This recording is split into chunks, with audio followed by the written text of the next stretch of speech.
two global figures, one studio built for a polite conversation. What was supposed to be a thoughtful discussion about service, trauma, and responsibility would quietly turn into something far more dangerous. By the end of the hour, one chair would be left empty, and Prince Harry would walk out of the view while the cameras were still rolling. But the moment everything changed didn't look dramatic at all. The studio lights of The View glowed softly that morning, washing the familiar set in warm tones meant to signal comfort, safety, and civility. The audience applauded as Prince Harry walked out, his expression composed, almost rehearsed.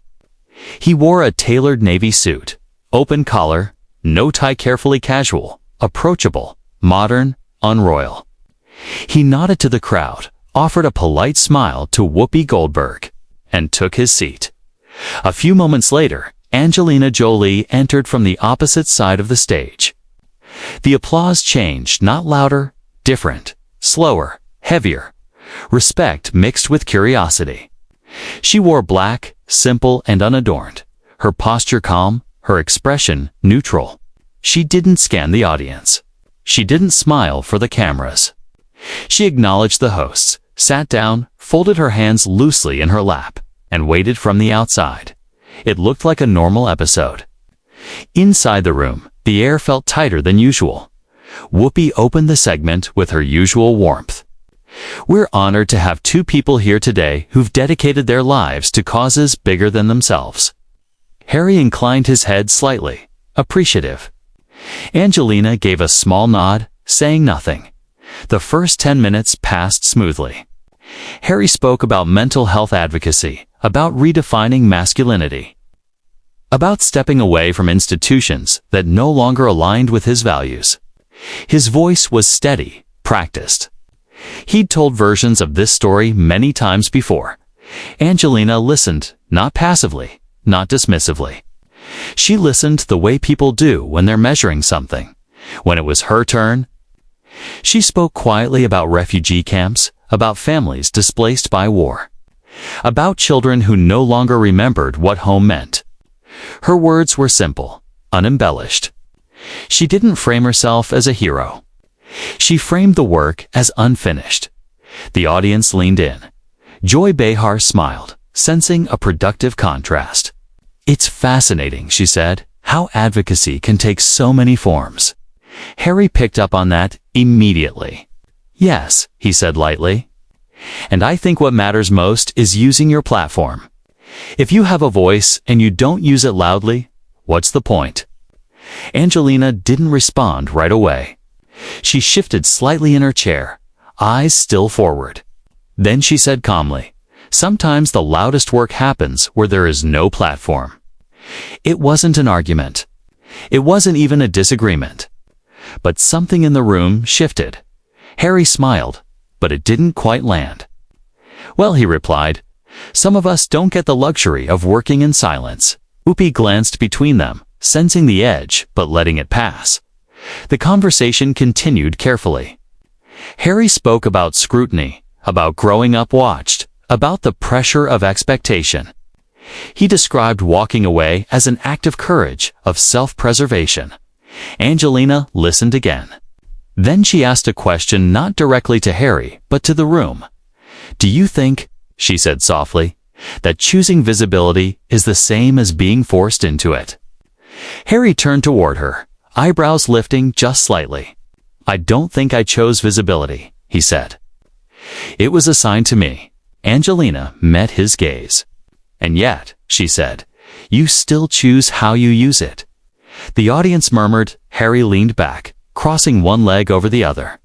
"Some people don't understand what it's like to have your entire life dissected," he said. "Every decision framed as performance." Angelina nodded once. "I do," she said. "I just learned that not every response needs an audience." The silence that followed wasn't awkward. It was heavy. Joy tried to soften the moment.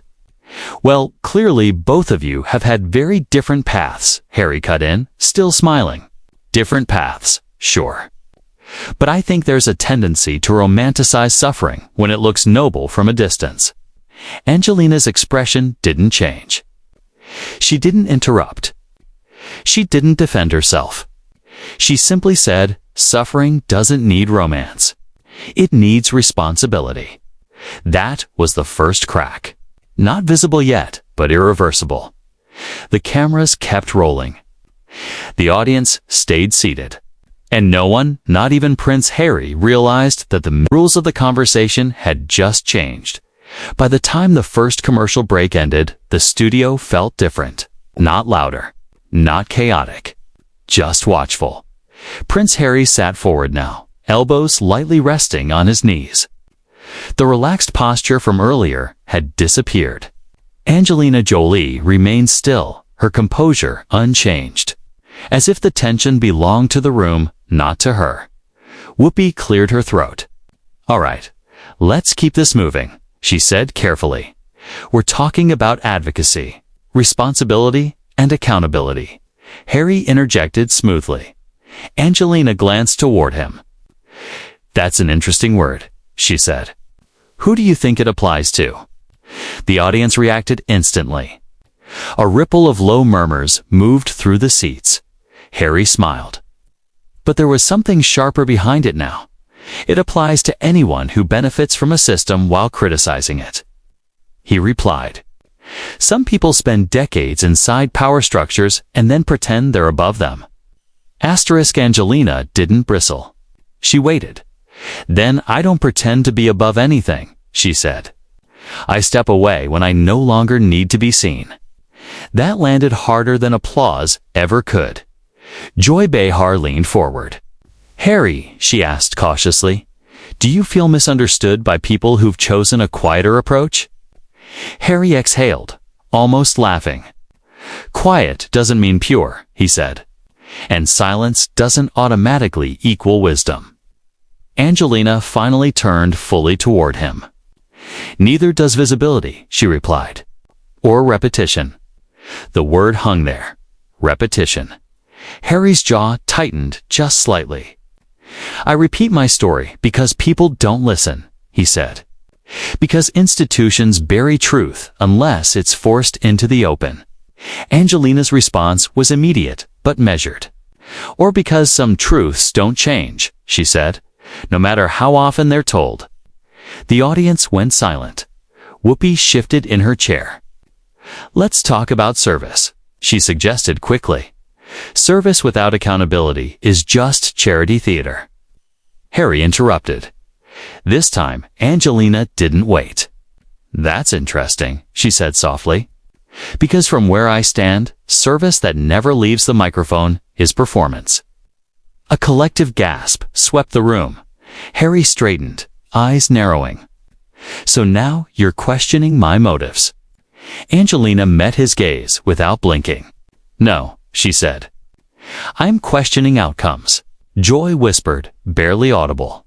"Oh boy." Harry let out a short breath through his nose. "Easy to talk about outcomes," he said, "when you were never trapped inside an institution that controlled your voice from birth." Angelina tilted her head slightly. "And yet," she said, "some people are born into systems that never let them speak at all." That was the moment the audience understood. This wasn't about charity or trauma or even royalty. This was about who gets to define suffering. Harry leaned back, crossing his arms, now defensive, closed. "I walked away from everything," he said. "Titles, privilege, protection." Angelina's voice didn't rise. "And then you sold the story," she said. Again. The studio froze. Whoopi opened her mouth, then closed it again. Harry laughed, sharp and humorless. "So that's it," he said. "That's how you see it." "I see what's presented," Angelina replied. "And I listen to what's repeated." The air felt thin. Joy Behar tried to inject humor. "Well, this is getting real." Harry ignored her.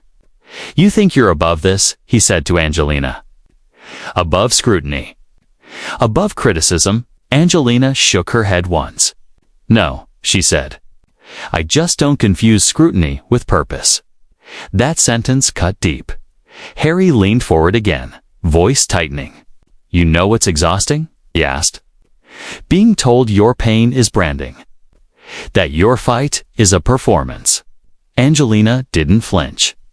What's exhausting? She said quietly. Is watching pain turned into identity. The audience erupted not with cheers, not with boos, but with stunned noise, a mix of disbelief and awe. Whoopi raised a hand. All right, she said firmly. We're going to take a breath here. But Harry wasn't done. You don't get to decide how I heal, he said. And you don't get to decide how the world sees you, Angelina replied. That was it. The line no one could walk back as the cameras faded to commercial. Harry stared straight ahead, jaw clenched, breathing controlled but shallow. Angelina folded her hands again, her expression unreadable. Behind the scenes, producers were already whispering because when they came back, this wouldn't be about words anymore. When the cameras came back on, the applause was uneven. Some clapped out of habit. Others didn't clap at all. Prince Harry sat upright now, shoulders squared, hands clasped tightly together. The casual ease he had arrived with was gone, replaced by something sharper defensive. Alert, almost braced. Angelina Jolie, by contrast, looked unchanged, calm, grounded, as if the storm had moved around her rather than toward her. Whoopi forced a smile. Welcome back, she said. Let's reset. Harry let out a quiet scoff. Angelina didn't react. Joy Behar leaned forward, voice cautious. Harry, she said, a lot of people watching relate to your story. But some also wondered, you ever worry that telling it so often locks you into it? Harry turned to her quickly. No, he said. What locks people in is silence. Angelina finally spoke. Sometimes, she said evenly, silence is how you move on. Harry laughed, short, incredulous. Easy to say when the world listens to you without demanding explanations. Angelina met his gaze. The world listens, she said, when you stop demanding to be heard. The audience gasped.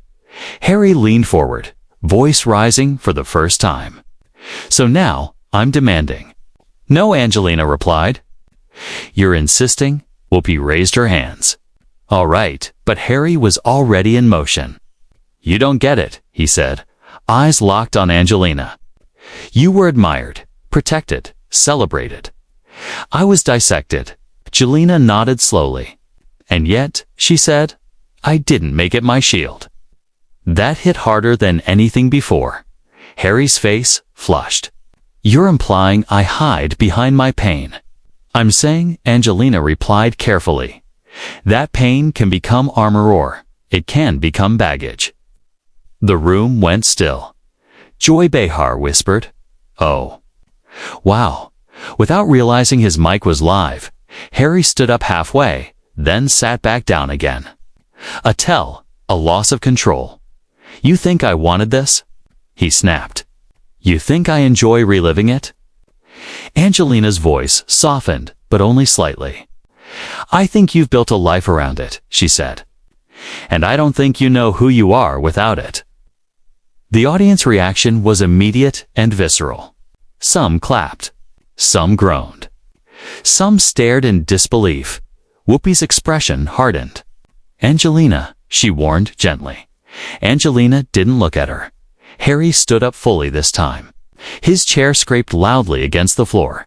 You don't get to psychoanalyze me on daytime television, he said, voice shaking not loud, but strained. You don't get to sit there in moral stillness and pretend you're above it. Angelina stood as well. Not abruptly, not angrily. She stood the way people do when they've already decided something. I'm not above it, she said. I'm beyond it. Harry stared at her, chest rising fast. You think you're better than me? Angelina shook her head once. No, she said. I think you're stuck. The word landed like a blow. Whoopi stood too, now palms out. All right, she said firmly. That's enough. Harry turned to her, eyes blazing. No, he said. I'm not finished. Angelina looked at him not with anger, not with pity, but with clarity. Then you never will be, she said quietly. That was the moment. The audience knew. The hosts knew. The crew knew. There was no version of this that ended calmly. Harry grabbed the back of his chair. I came here to speak my truth, he said. Not to be dismissed by someone who's perfected, looking unbothered. I didn't dismiss you, Angelina said. I listened on, then I disagreed. Harry laughed bitterly. This show, he said, scanning the panel, pretends to support honesty until it makes people uncomfortable. Whoopi stepped forward. We support respect, she said. And this isn't it.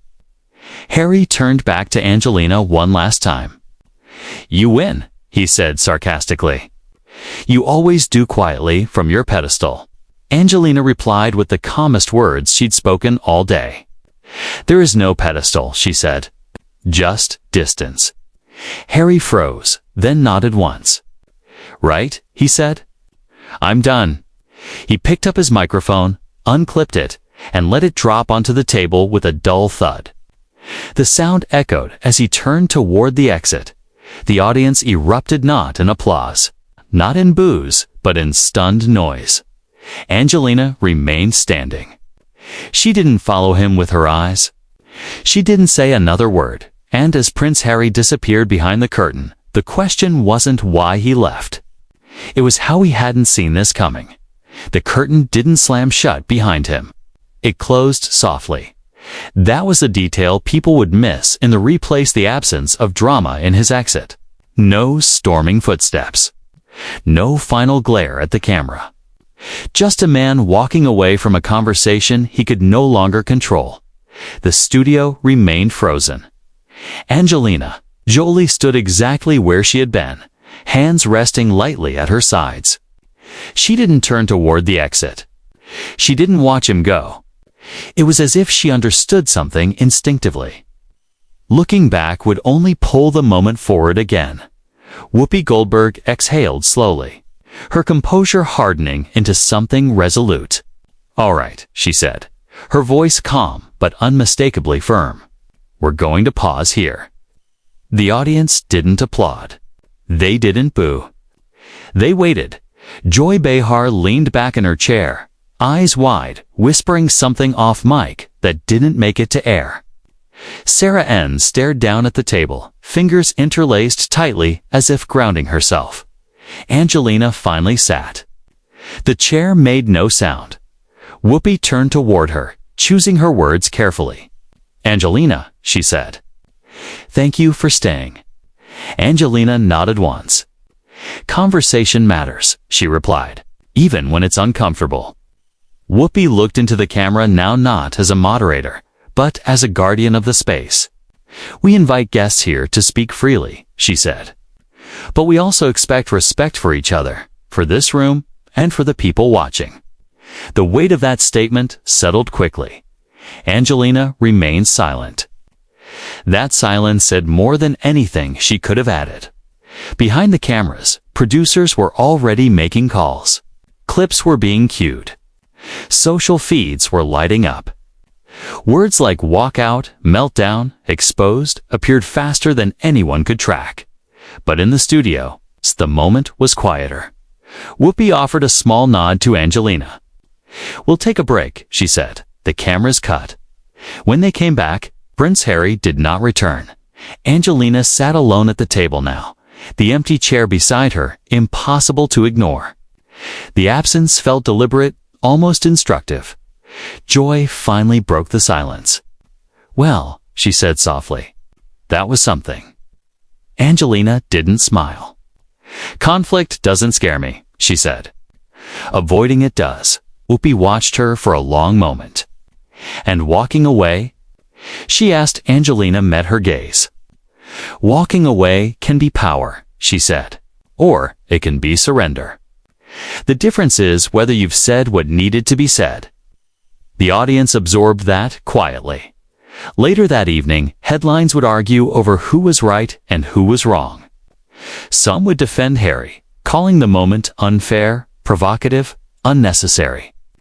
Others would praise Angelina's restraint, her precision, her refusal to escalate. But one image would circulate more than any quote: the empty chair, a symbol not of exclusion, but of choice. Angelina stood as the segment wrapped. She thanked the hosts. She thanked the audience. She didn't address Harry again. She didn't need to, as the lights dimmed and the set reset for the next topic. One truth lingered long after the broadcast ended. Not every argument is won by staying. And not every silence is weakness. Sometimes, the most powerful moment on television is the one where someone realizes too late that they were never in control of the room. And sometimes, the walkout isn't the statement. The stillness that follows is. Some conversations end with applause. Others end with headlines. And some end with an empty chair, a silence louder than any argument.